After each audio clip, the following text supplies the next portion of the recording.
ഒരു പേടിയും വേണ്ടടോ. ഈ പ്രസ്ഥാനം നിൽക്കുന്നത് ഇഖ്ലാസിലാണോ തഖ്വയിലാണോ? ആരൊക്കെ തകർക്കാൻ നോക്കിയാലും തകരൂലടോ. നമ്മുടെ പണ്ഡിതന്മാർ, നമ്മുടെ നേതൃത്വങ്ങൾ കാണുമ്പോ കൊതി തോന്നാറുണ്ടോ. ഞാൻ വലിയ അത്ഭുതത്തോടെ ചിന്തിച്ചു, പടച്ചവനെ, മഹാനായ ജിഫ്രി തങ്ങളുടെ കയ്യിലിരുന്ന മൊബൈൽ ഞാനിങ്ങനെ നോക്കുന്നുണ്ട്.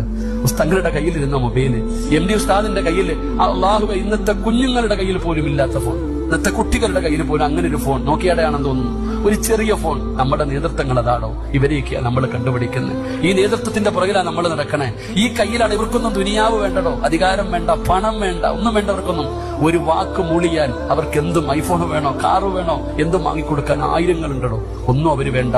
ഈ പ്രസ്ഥാനം നിൽക്കുന്നത് ഇഖ്ലാസിലാണോ തഖ്വയിലാണോ? ഈ ഉമ്മത്ത്, ഈ സമസ്ത എന്ന് പറയുന്ന പ്രസ്ഥാനം വളരുന്നത് തഖ്വയിൽ. ആരൊക്കെ തകർക്കാൻ നോക്കിയാലും തകരൂലടോ.